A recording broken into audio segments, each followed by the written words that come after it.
Said-Emin Ibragimov doesn't come alone to the river Ill near Strasbourg to fish anymore. Last August, 2 men attacked him here, and it's a miracle that he lived to tell the story.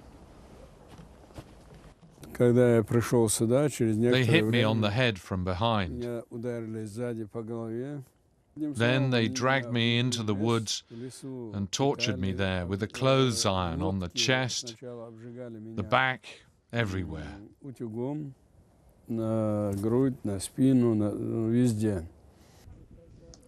Ibragimov had hoped to be able to live in freedom when he sought refuge in Strasbourg 12 years ago. He had flown from the violence and torture of the Russians in Chechnya. But Moscow's long arm caught up with him in the West.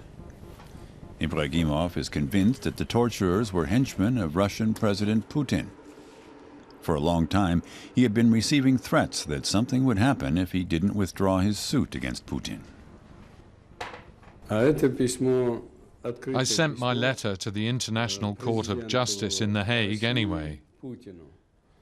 In it, I accused Putin of having committed crimes against the Chechen people. In the 1990s, Ibragimov was communications minister and a legal expert in Chechnya's autonomous government.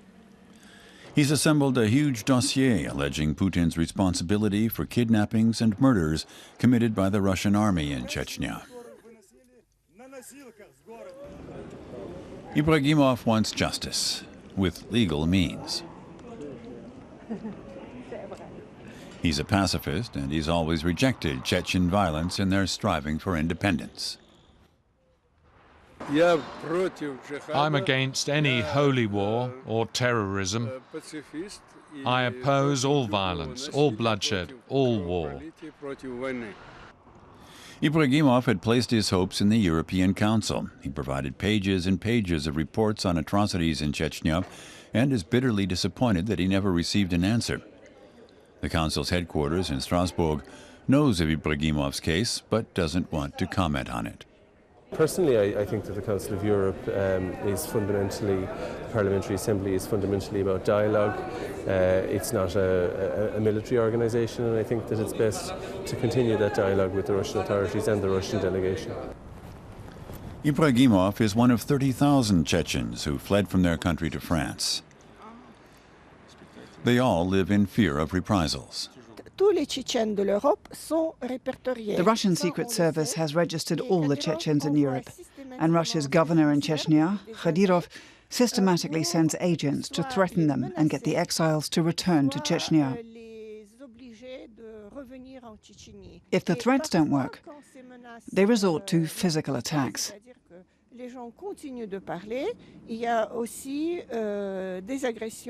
This intimidation works. Hardly any victims of attacks file charges against the perpetrators. The French judiciary seems to turn a blind eye. Representatives of Chechens abroad even speak of massive French-Russian cooperation. The French Secret Service receives information about Chechen terrorists from the Russian Secret Service. In return, the French provide all kinds of information on peaceable Chechens who have applied for asylum here. And that's not allowed.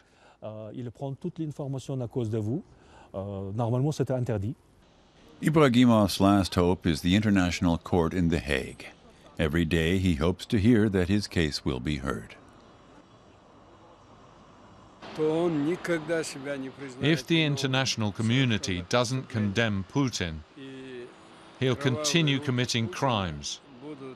He will never admit his guilt. Most attacks on Putin critics in exile have something in common. The perpetrators remain at large.